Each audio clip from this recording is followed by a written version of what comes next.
Hey, what's up, dudes? This is this is what an addiction looks like, I guess. Um, this is my latest eBay investment. We'll call it an investment. This is, and I'm sure you guys have seen it. It's a Hirobo. Um, It's their rally car, and I know it has a name, and I do have a box, but whatever. It's just a cardboard box. It came with the controller. I guess this one kind of, I didn't know. I'd seen the car a couple of times before, and I was kind of interested. And I'll show you why. It's a 4-wheel drive rally car, but there's one thing about it that's kind of cool to me. It makes it sort of unique. But I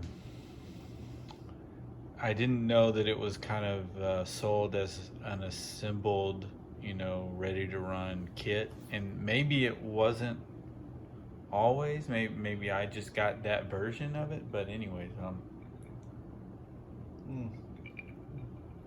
so this is a Toyota Celica body. The seller listed it as basically brand new in box or whatever. Doesn't appear to have ever been run. However,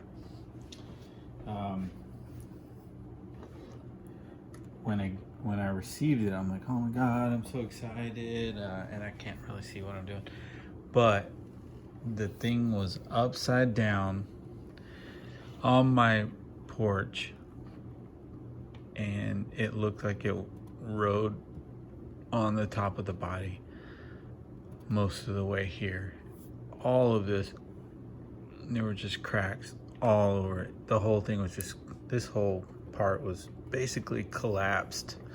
There were cracks everywhere, and you could tell like the car had never been run, but this body was just destroyed. So of course, I went back and looked at the pics, and none of that was there. And I know without a doubt the seller didn't see all those cracks there. Seller wouldn't have done that. So it's just a chance you take when you buy these old cars on eBay, and you ship them all over the world or all over the country. It happens, man. It was well packed in the box and everything, and just happened to be that it was upside down. I don't know how you could really helped it, except for maybe to take the body off the car, and pack it separately or whatever. But yeah, no big deal, man. I'm not really all that bummed out about it. So let me pop this thing off. Now, I want to say, I don't know if I'm getting the name of his channel correct, but like Luke's Vintage something or other. He did a review on this car, I want to say like maybe a couple years ago, but at least a while back. So anyway, let me set that back. You can see I went to town with the high temperature hot glue, just so that it could hold its shape and I would be able to drive it with the body on. But yeah, it's a real bummer, man, because I think this thing was probably pristine before it got shipped off. Also, the pictures online seem to show this was white, but all of them kind of take on this weird green. I don't know what kind of green you'd call that, but they all kind of have that little green tint. Anyways, not a big deal, man. I was really more interested in the car itself. Again, Luke did a great review. He did kind of a restoration of the one he had. It had a few issues or whatnot. So far as I can tell, this thing is really solid. There is a little crack right here on one of these little body mounts, or this body mount up here on this corner, and not gonna hurt anything, but maybe that's kind of a result of it riding all the way here upside down. But yeah, so what I really liked about this car is just the motor position, right? I mean, like that's where a motor would be in an actual car. I just thought that was the neatest thing.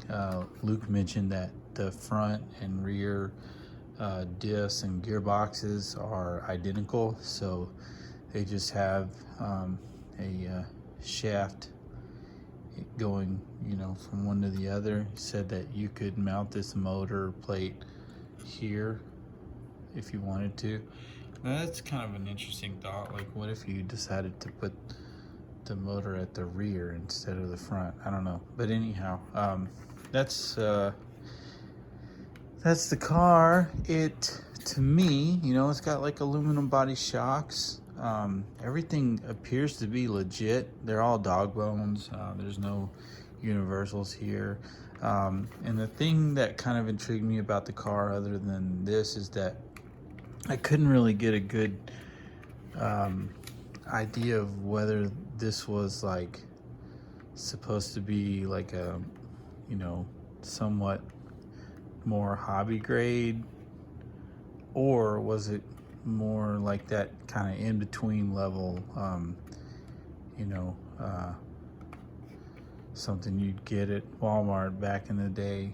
You see these metal, this like upper chassis rails or something, and you think like, yeah, this is kind of primo, but then you look at the bottom and that's just like, that's a Nico turbo blaster or whatever you want to call it. But you know what I'm saying? Like, there are parts of this thing that look to be legit and parts that don't.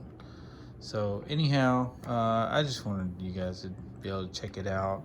I had planned on running the car like the day I got it and filming that, but the radio that it came with, clearly someone left some double A's in it for way too long, and it corroded all the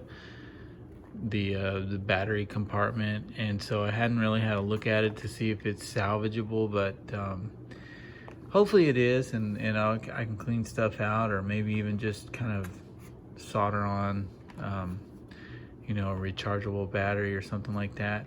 Otherwise, I'll put some real electronics in it, and we'll give it a go. And I just thought it was neat looking. I got nothing. I don't know anything about the car. It's got diffs, front and rear. There's no center diff or even spur per se, right? It's just two diffs connected by a shaft with a motor driving. So it's pretty primitive. But at the same time, there's things here that are really well made and kind of overdone for what you'd call, like a little store-bought, ready-to-run kit. And then there's things about it that are just really kind of cheapo. And these whole like suspension arm brackets or whatever, they're super thin and probably break really easily. You can see how thin that plastic is right there, so I would imagine this thing wouldn't hold up to a lot. But then again, it's designed to be a rally car, man. It's not, you're not supposed to be jumping this thing 2 feet in the air or whatever. But one big curb in this thing would be a goner. Looks like there's a speed control and an ESC. I'm guessing, or maybe it's not an ESC. Maybe, oh no, it's not an ESC, right? Because this is probably the steering servo here. I haven't even cracked it open.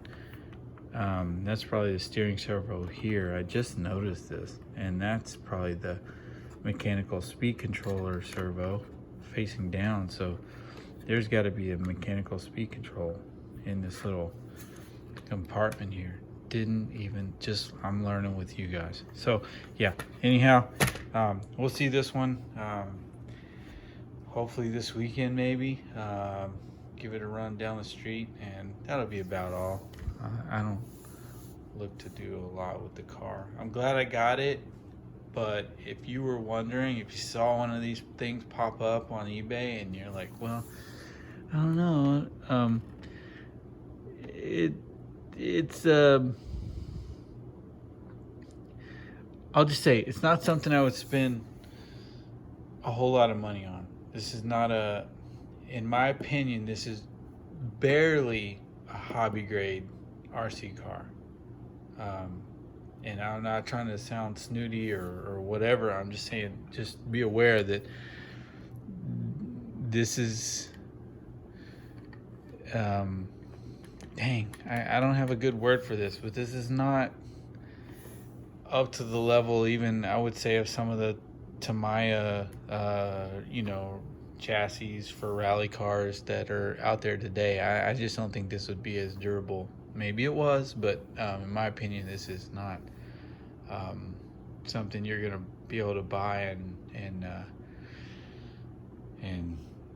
run very hard. So yeah. Anyhow, thank you guys for watching, and I'll talk to you soon. And next week, we're gonna have a very special guest on the show. We can't call this a show, but when this car arrives, we will have a show, at least one. All right, y'all take care.